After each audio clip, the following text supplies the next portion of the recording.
dhewe urip ning alam donya iki bakale ya mati ngono to Pak Noti. Ya iya lho.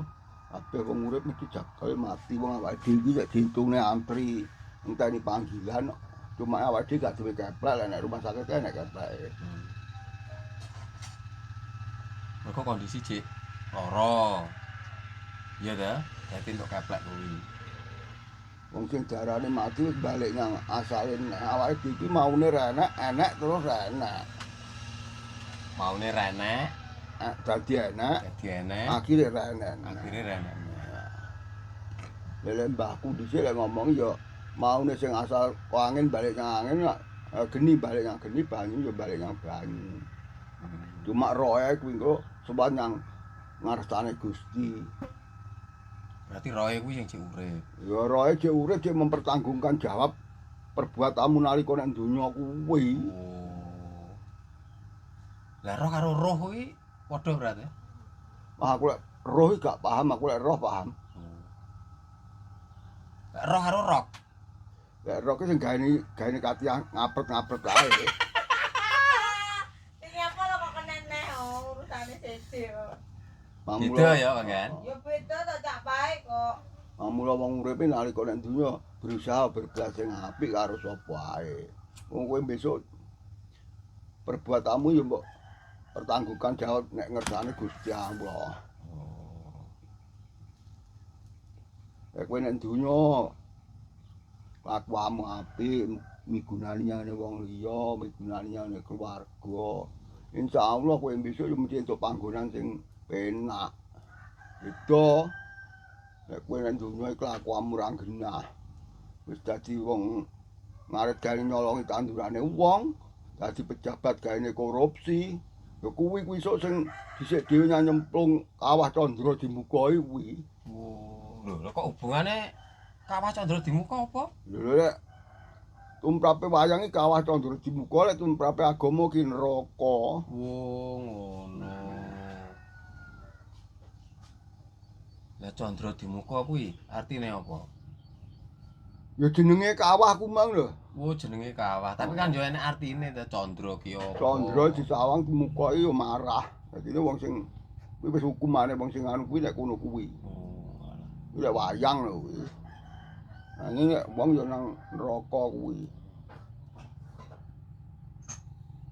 Ngono kuwi yo panas campur piye ngono nek nerakane kuwi. Lha lek awakmu dosamu pol ya malah panase pol gak patek saiki ora panas.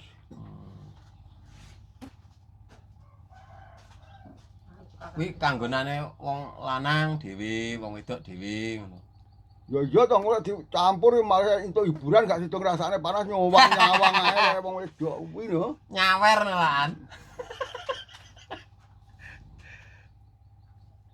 Nek kono ya nggone maling tok. Wah, copet tok.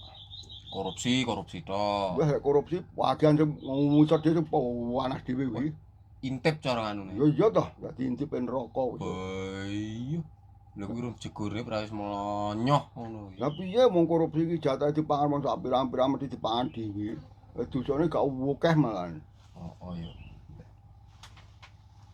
Cara dhuwit 1 jutae kena digunakne wong akeh nek kono kantong dhewe dislem dhewe kok. Ngono kuwi asline wong ngono kuwi lho. Jane ya paham ta ya. Lek enek hukum e ngono kuwi. Ya paham gandeng kebutuhan nak apa iso uga pengen dibahane wong dadi wong sugih dadine ngambil jalan pintas. Wis pokok aku ndang diarani sugih karo wong-wong ngono. Oh. Wong-wong ya ora mungkin to tekok dhuwit kon ndi kuwi. Terus akhirnya gak mikir besoke nek intip kuwi mang ya. Wis gak mikir. Gak mikir. Saiki sok ngono tok. Barate wong nandur ya mesti panen, wong utang ya mesti nyaur. Tapi aku diutang ya urung tak saur, engko balik. Lah dalah. Aku lek petak-petuk wong ae jane isin yo an. Jere panen kacang to Pak No. Lah iya cek tak hitung nek kamu duwe sik kebokan arep tak hitung nih. Pretane. Ngono pe bulangan tenan. Duit iki gebokan. Yo nu. Awang ngitung Pak No. Yo. Kowe padha karo tunggale sing nek intipe neraka kowe gampang korupsi. Tak anu to, aku meh ngitung to tak kepitne ngono lho. Karo ngitung mbok ceblokne sitok ngono nek sing atusan wah bongkon kene. Aku lagi rumah orang ngitung emang gak iso.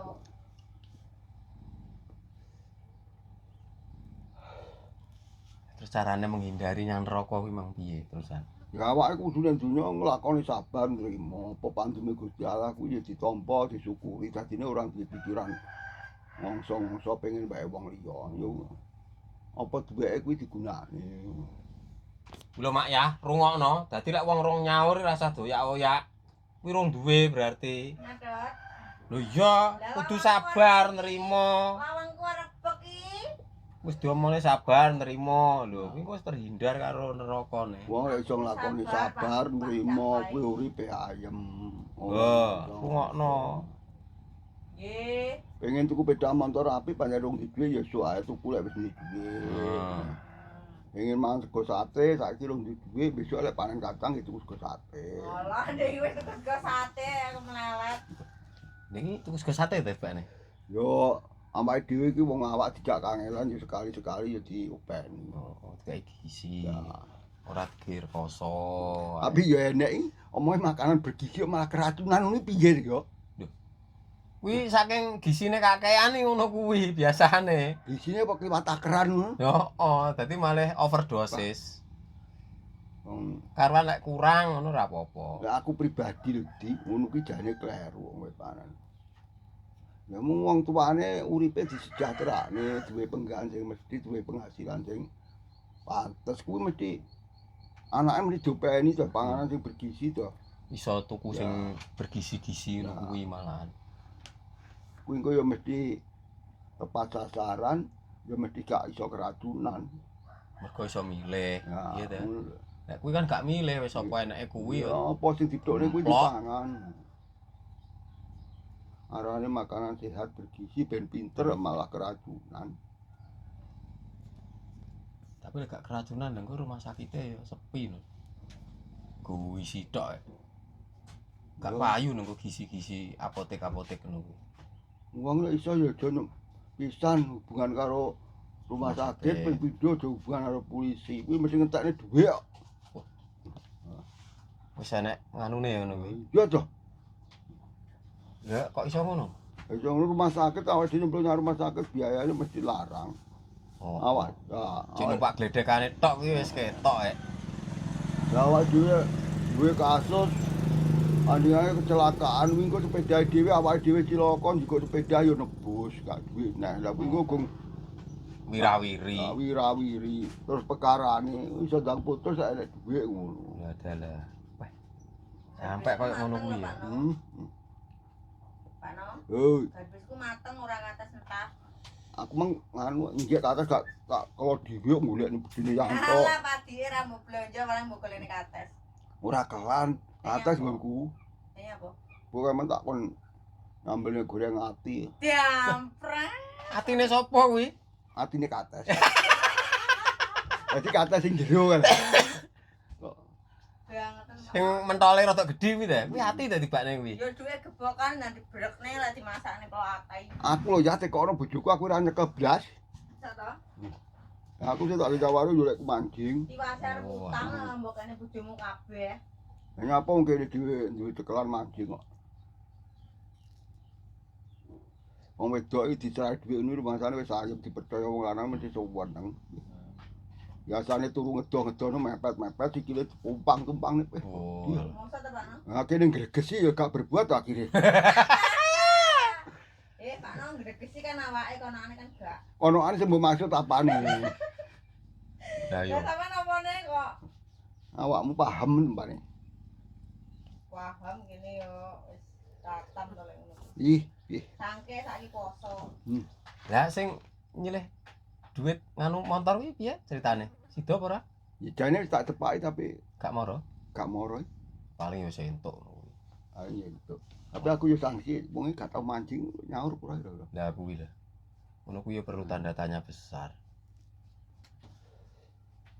Timpane ranti semangat kerja. Ya jane gak tak omong, Mas, tanom yo nyambut gawe aku. Omong jawabe aku dadi tukang pijet iki. Yo aja jagane pijet tok apa sing iso dicandak itu candak. Kuwi mijeti apa garane? Lah iya. Nah aku malah tak kelek Lah mijeti HP yo. Ya apa? krungu kabar me wong njaluk tombo pijet teng nanggone sampean Kang Telung dino mati aku. Oh dipijet Guru menjinge guru menjing. Dilepne. Iki mentol dilepne diratakne ngono. Wong wis omah-omah anak-anak diarani wong anak-anak ya kudu siap nganani. Aja mek anak-anak tok. Ada orang-orang. Sing maksud nganani ya ngopeni ya nyekolahne. Oh. Ya Ya ora grati. Bener. Dadi Pak ya sing iso mapakne anake wong wis jenenge Pak. Pak iku kudu iso mapakne anake. Lho Cak, rungokno Cak. Oh. Iso mapakne anake, iso mapakne awake dhewe. Tumrape kanggo liyane, ngono. Ya diceluk mbok ya kudu iso nombok ya nek kekurangane anake ditombok. Lah nek mbah, Mbah ya dingin tambah kuwi dadine gak wajib lek ditambahi. lek enek dikeki, lek ora enek ya disemayani ngono sih. Tanggungan wajib ya Pak karo mbok kuwi. Oh. Lah saiki papah mamah iki terus piye? Kuwi bahasane kirik mumbus. Aku sesuk ya anyel aku. Saiki rungokno ta enak lah. Papah ngaret dulu ya. Lah ngono kuwi lho. Gak dahantok jaran jane karepe apik tapi gak pas di. Gandengane kuwi lho. Heeh. Lek delek lek kudune wong diceluk papahe ora-orane ya tumpakane mobil, omahe tingkat, mamah. Majate bakul gorengane mamah. Oh alah. Mamah goreng-goreng dulu ya. Wis. Iya. Terus piye ngono kuwi maksudnya? Aku gorengan omahe pinggir kali ngene kok anake kok nyeluk mamah. Oh mamah carang ae aku.